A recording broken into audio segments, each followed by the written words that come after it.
Apart from the controversy surrounding his mysterious disappearance, there is yet another controversy that has continued till date about Netaji Subhash Chandra Bose, and that is regarding his marriage.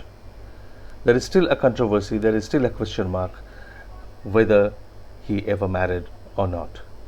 Some people believe that he did marry, some people believe that he was not a person to marry, and some people think that the whole question is irrelevant. It doesn't matter whether he married or didn't, it doesn't impact his stature, and the question of marriage is entirely a private one, his personal one. Well, to begin with, I must make it clear that I don't agree with those who hold the third opinion that it is his personal matter and it's irrelevant. And that is for a number of reasons. The first reason is that Netaji Subhash Chandra Bose was a public figure. He was a person whose entire life was devoted to the liberation of his motherland. And when we look at a figure like that, when we look at a man like that, whom so many people consider as their idol, as their ideal, it becomes really important, critically important, to assess him in a holistic manner. One part of his life cannot be isolated from this entire spectrum and considered as private or personal. If this reason sounds somewhat theoretical, there are more practical reasons. The first is that a number of people have been involved in this issue, in this matter, from the very beginning, starting with the Prime Minister of the country to the entire Bose family and others as well. So, when it became a controversy, when it became a matter of dispute, it was no more a personal or a private matter anymore. But the most important reason is the impact of this issue on his disappearance mystery and about the flow of information related to him. You would have noticed that whenever there is a debate, whenever there is a question of either bringing back ashes from the Rinpoche temple to India or having them tested for DNA match, there is always a section which push forward, either as long as Emilia was alive, she was pushed forward. After that, it has been Anita who has been always pushed to the forefront, as if her decision is the most crucial one. Another area of public importance where the question of marriage has a very big impact is about the copyright of Netaji's works. Who holds the copyright of Netaji's works? About Netaji as a person than Anita does. It is the Netaji Research Bureau. And how did they get hold of this copyright? Because apparently, by their claim, it was Emilia Schenkel who had transferred the rights to them. Now, the big question is whether Emilia Schenkel had the rights to herself. If she is the owner, she was the lawful owner of the rights to be able to pass it on to somebody else. And for that, to decide that, it becomes critically important to know whether the question of marriage was valid or not. Now, why I am raising this question is because the Netaji Research Bureau has controlled the flow of information regarding Netaji, and by doing that they have controlled the narrative about Netaji and his disappearance. If you compare the published works of Jawaharlal Nehru, of Mahatma Gandhi and Netaji's collected works, you would understand the point that I am trying to make. Whereas Panditji's and Mahatma's published works run into several volumes, huge volumes, the collected works of Netaji published by the Netaji Research Bureau are only about 12 small thin volumes. This chart will make it clear to you what I am talking about, the comparison, what this privately run shop has actually done to the legacy of Netaji. Now, does that mean that Netaji wrote less or spoke less? Definitely not. There is so much material that is available across libraries, across archives, in the private collection of people, but none of them have really been put together and published to put a more detailed uh, collection of Netaji's works. So put all this together and then look at it, you will realize that you cannot ignore the question of marriage. It has ramifications, it has significance. Now coming back to the controversy. Why this controversy? This controversy has been generated by broadly three groups. The first being those who have supported or promoted the story of marriage. And this group again largely is made up of the Bose family members, particularly the most vociferous ones from the Netaji Research Bureau, the family of Dr. Shishir Kumar Bose. And in the process of doing that, they have introduced a number of distortions, blatant lies, and distorted narratives, because they control the narrative, because they have sole access to all the material. They have generated this distorted vision, changing dates, changing stories, putting like fairy tales, putting out events as if they are fairy tales. So it's a very disheartening way of dealing with such a serious matter. On the other side, there are people who have always contested the story of marriage, and they have done so because in their view Netaji was not a person who could drop the work that he was doing for his country's liberation and take up a life of romance and marriage. So in the conflict of these two groups, the third group that has played a crucial role is the government. And how is that? That is by keeping a tight lid on all information. The government has from the very beginning known everything. They have had access to all information, they have had in their possession all information, but they have kept a tight lid. And as a result, the question of rationality, sanity has gone away from this debate. This is a debate which could have evolved into a much higher intellectual level, but it has degenerated to a very, very distasteful argument. It was only in 2016 that the government started declassifying all the files, when we got to see what information they held. Before doing this, I thought of getting a sense of what kind of division exists in the mind of people, what kind of division exists among people on this particular issue. So I created a straw poll, dipstick survey on Facebook. There were about just over 600 responses. It's a very quick and short informal survey, but nonetheless it was pretty indicative and interesting. I asked the question whether how many people believed that Netaji did marry and how many people believed that he didn't marry, because after all, the way it stands now, it's still a matter of belief. Very interestingly, I got the results that 49% of respondents said they believe that Netaji married, and 51% said that they don't believe in the marriage story. So there is almost a vertical split among people who are interested in Netaji on the question of marriage. So let's see whether we can settle this controversy with the information that we have at our disposal today. I am not going to give you my opinion, or I might express my opinion, I express my views, but I will put all the facts for and against in front of you so that you can decide for yourself. So let's start with the story of the marriage. The story of Subhash Chandra Bose's marriage with Emilia Schenkel, in a nutshell, is like this. When Subhash Chandra Bose was exiled from India in the 1930s, he went to Europe, and when he was writing his first comprehensive commentary on Indian politics, the Indian struggle, he came into contact with Emilia Schenkel. Bose needed a secretary and a stenographer and interviewed several persons. At that time, he selected Emilia Schenkel, who was recommended by one of Bose's known people, Dr. Mathur, in Vienna. So that's where they started working together.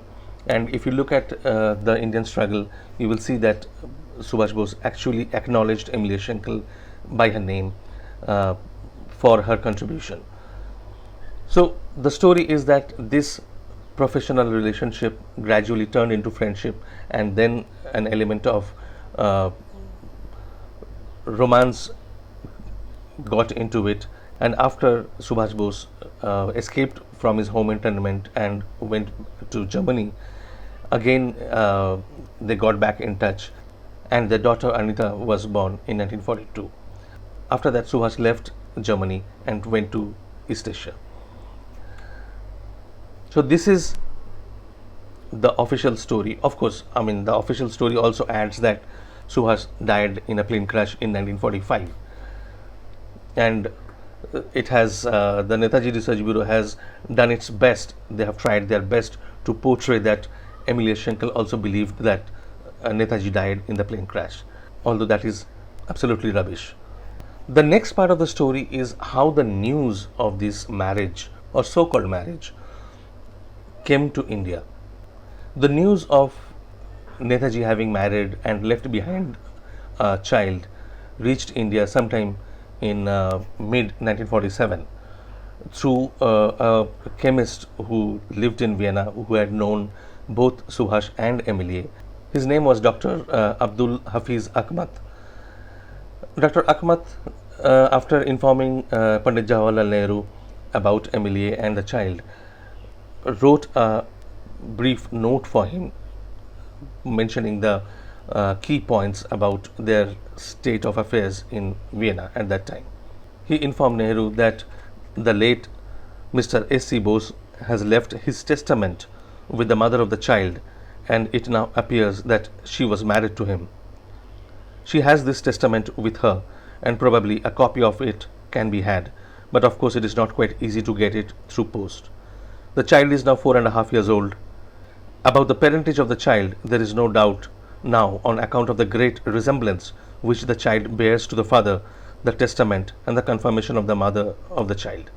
He informed Nehru that Emilia had written a number of times to Subhash's elder brother Sharat Chandra Bose, but has received no response. He also said that the family was in great financial distress, and it was India's duty, if India wanted to honor Netaji's memory, they must do something to help Emilie, the child, the family basically. On hearing the news from Dr. Ahmad, Nehru had sounded off Sardar Patel. And now, after receiving this note from Dr. Ahmad, he forwarded it to him again and asked him to get in touch with Nathalal Parekh, who was at one point of time very close to Subhash Bose and lived in Antwerp in Belgium. He asked whether Nathalal can be sent to find out the truth of the story and the reality on ground. Patel immediately wrote to Nathalal Parekh and asked him to find out the truth, and instructed him that if the story is found to be true, then he must do something to provide immediate assistance to Emilia and the child. After doing this, Sardar Patel forwarded the information to Sharat Chandra Bose. He forwarded Dr. Ahmad's note and informed Sharat Bose that he has deputed Nathalal Parekh to find out the truth of the story. Nehru himself also wrote to Sharat Bose, forwarding the information that he had received. Sharat Chandra Bose received these two letters from Nehru and Patel on 11th and 13th of August and was greatly irked. It was a time when Sharat Bose was at loggerheads with both Nehru and Patel and the Congress High Command, and naturally he took this as an attempt of the Congress leaders to malign the memory of Subhash Chandra Bose. To Sardar Patel he wrote, "I have read the enclosure to your letter very carefully. I cannot accept the report contained therein as true. I wish you had referred the matter to me before writing to Nathalal. I do not think Nathalal has the training necessary to make inquiries of this nature, and he may do more harm than good. After all, if Subhash has left a family, which I do not believe, it is up to me and not to Nathalal to assist the family.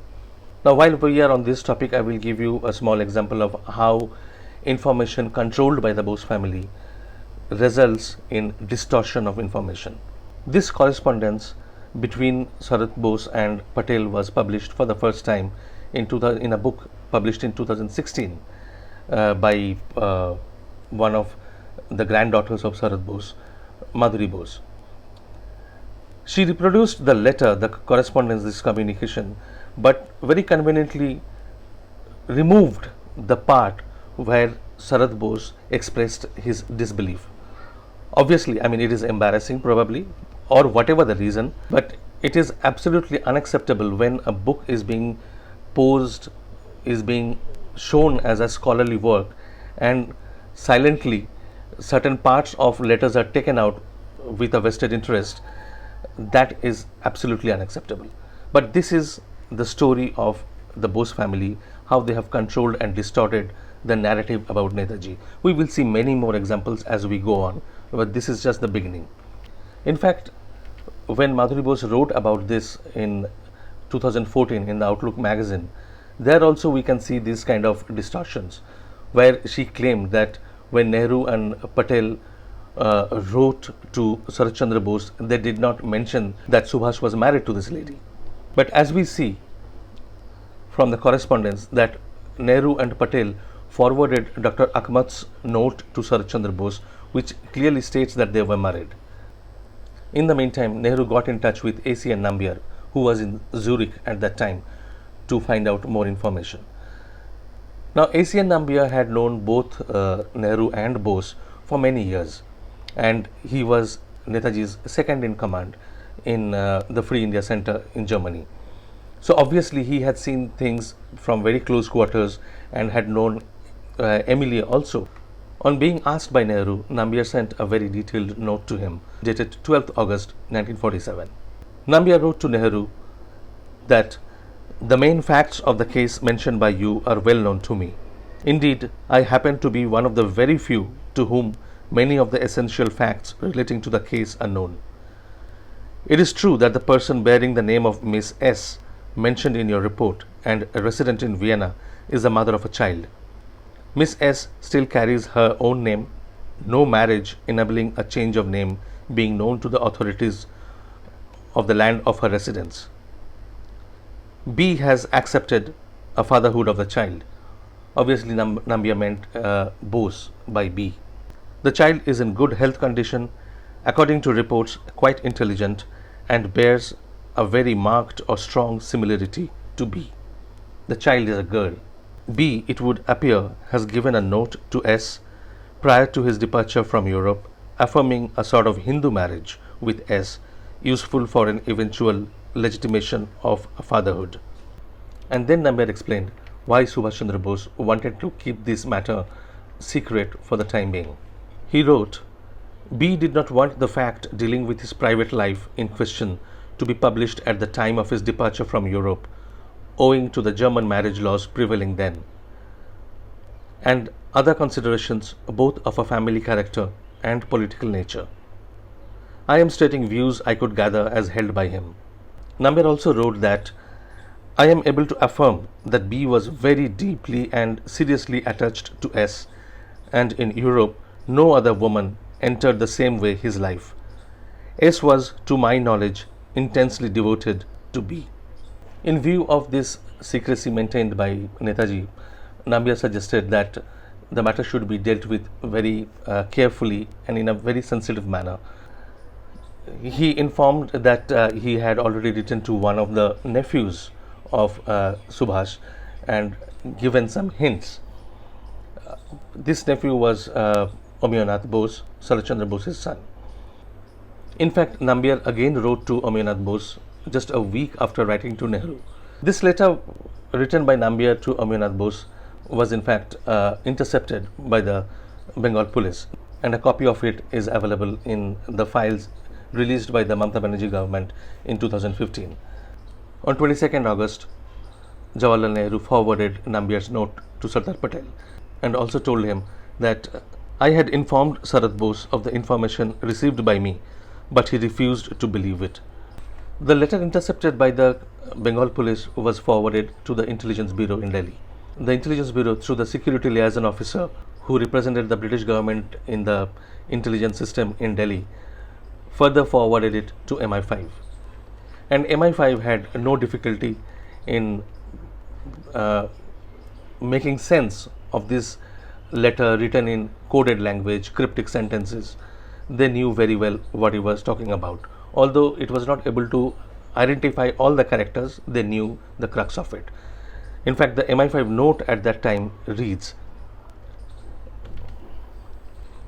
"There can be little doubt that A.C.N. Nambiar, in his letter to A.N. Bose, is referring to the existence of an illegitimate daughter born to Subhash Chandra Bose in Vienna towards the end of 1942 by the latter's companion and secretary Emile Schinkel." In fact, Nambiar had divulged the entire story to the CSDIC in 1945 itself, when he was interrogated after his arrest. And based on his and others' inputs, the note prepared by MI5 does not make very pleasant reading. Nathalal Parekh, on the advice of Sardar Patel, went and met Emile Schinkel in Vienna and stayed for about 3 weeks with her. And after his stay, he sent a detailed note. He reported back to Sardar Patel. But Emile Schinkel also directly wrote to Sardar Patel through Parekh, through Nathalal Parekh. In her letter to Sardar Patel, Emilie mentioned to him too that she had written to Sarat Chandra Bose but had not received any response yet. In fact, she went ahead and shared a copy of a letter to Sarat Chandra Bose. She had written to Sarat Bose first on 12th March 1946, sent the same letter again on 15th April 1946, and then again on 1st August 1946. None of these letters ever reached Sarat Chandra Bose. It was thought, when Sarat Bose later came to know about this, he thought that somebody might have picked it up, pocketed it, and taken it away. In fact, it is only now that we know that these letters were also intercepted by the police department and never handed over to Sarat Chandra Bose. Emilie, however, made it clear to Sardar Patel, and we can see it also in a letter to Sarat Chandra Bose, that she was not looking for financial assistance, and her sole purpose of writing to Sarat Bose was to put the daughter in touch with her extended family in India. Sarat Bose, however, tried to conduct his own investigation and asked Ominath Bose to correspond with Nambiar, to continue his correspondence with Nambiar and find out more details. He wanted to send some money to Nambiar to be handed over to Emilie for immediate relief, but under the circumstances at that time, it was not possible to send that money. In fact, Sarat Bose wrote his first letter to Emile Schinkel even before he received Emilie's letters on 10th April 1948. That is, a full 8 months after he was informed by Nehru and Sardar Patel. So this by itself is an indicator that Sarat Bose was deeply suspicious of the story given to him, and he continued to refuse to believe it. It took him 8 months to write that letter. He informed Emilie in his letter that he was planning to go to Europe towards the end of the year 1948 and would take matters forward from there.